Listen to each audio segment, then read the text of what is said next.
माध्यमातून। पुण्यात स्वारगेट एसटी स्टँडमध्ये उभ्या असलेल्या शिवशाही बसमध्ये तरुणींवरती बलात्कार करण्यात आला आणि ही तरुणी पुण्यातून पलटणकडे निघाली होती। तेव्हा दत्तात्रय गाडे हा आरोपी तिथे आला। त्याने तरुणीला बोलण्यात गुंगवलं, अंधारा कोपऱ्यात उभ्या असलेल्या शिवशाही बसमध्ये नेत तिच्यावरती बलात्कार केला। दरम्यान आरोपीच्या भावाला आता पोलिसांनी ताब्यात घेतलंय। स्वारगेट एसटी स्टँडवरचं सीसीटीव्ही आता पोलिसांनी ताब्यात घेतलंय। ती तरुणी आणि तिच्यावरती बलात्कार करणारा आरोपी सीसीटीव्हीमध्ये दिसत असल्याची माहिती पोलिसांनी दिली आहे। तरुणीसोबत गोड बोलून आरोपीनं तिला शिवशाही बसकडे नेलं आणि उभ्या असलेल्या बसमध्ये बलात्कार केला।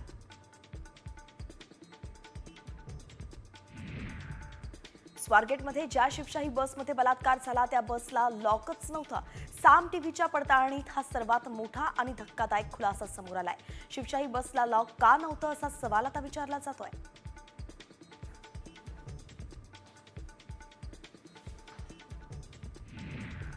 पुण्यात स्वारगेट एसटी स्टँडवरील अत्याचार प्रकरणी ठाकरेंचे शिवसैनिक आक्रमक झाले।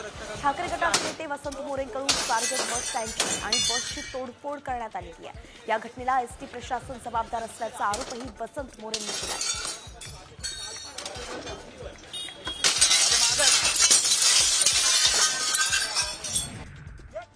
पुणे शिवशाहीमधील बलात्काराच्या घटनेनंतर धक्कादायक प्रकार समोर आलाय। पुणे बस स्टँडमध्ये उभ्या असलेल्या बसमध्ये चक्क कंडोम्स, चादरी, गांजा, दारूच्या बाटल्या सगळं सापडलंय। पुण्यात रात्रीच्या वेळेस जुन्या बसमध्ये काय घडतं हे निमित्त जाणून घेण्यासाठी आता समोर आलेलं आहे।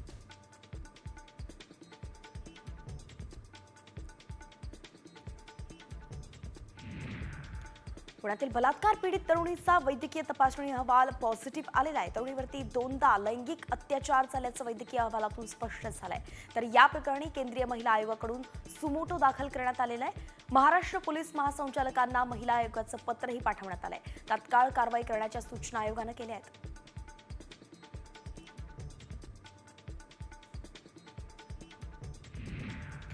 साम टीव्हीच्या बातमीची परिवहन खात्यानं दखल घेतली आहे। बस स्थानकामध्ये उभ्या असलेल्या स्क्रॅप बसेसची ताबडतोब विल्हेवाट लावण्यात यावी असे निर्देश परिवहन खात्यानं दिलेत। तर अडगळीत पडलेल्या बसेसकडे दुर्लक्ष होत असल्यानं अशा बसेस अवैध धंद्यांचे अड्डे बनतायत असंच यातून दिसतंय।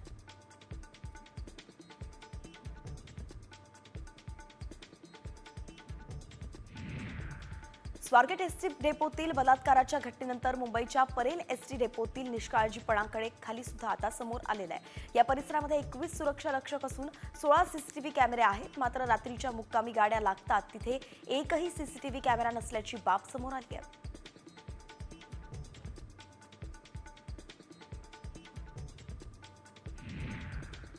पुण्यात स्वारगेट डेपोतील 23 सुरक्षा रक्षकांचं निलंबन करण्यात आलेलं आहे आणि या प्रकरणानंतर परिवहन मंत्री प्रताप सरनाईकांनी कुठलीही प्रतिक्रिया मात्र दिलेली नाहीये।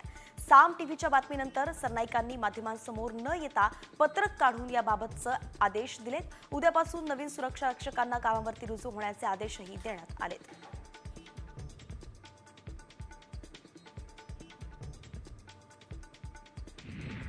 पुण्याचे पालकमंत्री अजित पवारांनी पोलिसांना सूचना दिल्या आहेत। बलात्कार प्रकरणी दिवसभरात काय कारवाई केली याचा अहवाल अजित पवारांनी मागवलाय।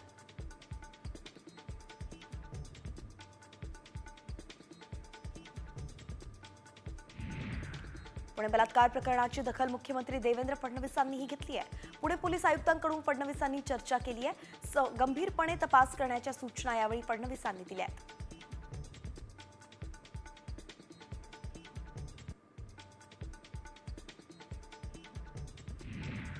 शिवशाही बसमध्ये बलात्कार झाला आणि पुणे हादरलं। मात्र जे एसटी महामंडळ ज्या परिवहन मंत्र्यांच्या अंतर्गत येतं ते मात्र अजूनही गप्पच आहेत। प्रताप सरनाईक अजूनही गप्पच आहेत। साम टीव्हीनेही प्रताप सरनाईकांना संपर्क करण्याचा प्रयत्न केला पण ते अजूनही कोणाचेच फोन उचलत नाहीत।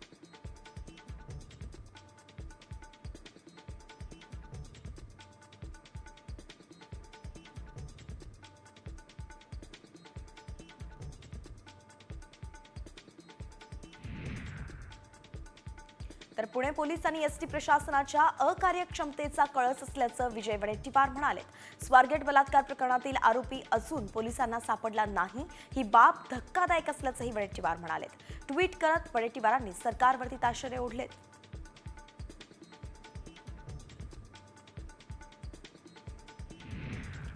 तर पुण्यात शिवशाही बसमध्ये मुलीवरती झालेल्या बलात्कार प्रकरणाची महिला आयोगाकडून गंभीर दखल घेण्यात आलेली आहे. महिला आयोगाच्या अध्यक्षा रुपाली चाकणकर यांनी पुणे आयुक्तांना फोनवरून प्रकरणाची सगळी माहिती घेतलेली आहे. तसंच जलद तपासासाठी प्रशासनाला सूचना केल्या आहेत.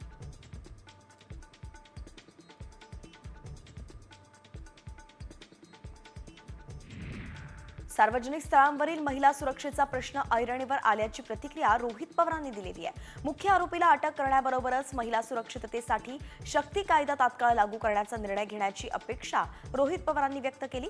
तर पुणे बलात्कार प्रकरणाबाबत त्यांनी हे ट्विटही केलं.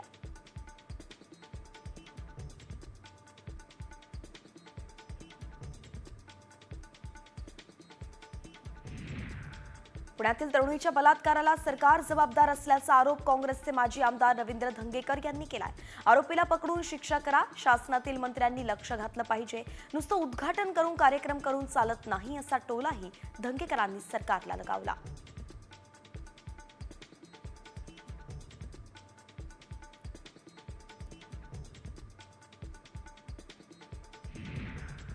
पुण्यातील बलात्काराची घटना निंदनीय असून एसटी डेपोमध्ये सुरक्षा रक्षक वाढवण्यासाठी मागणी एसटी कर्मचारी काँग्रेसचे सरचिटणीस श्रीरंग बर्गेंनी केलेली आहे. एसटी प्रशासनाकडून महिलांसाठी योग्य व्यवस्था करण्याची मागणीही बर्गेंनी केली आहे.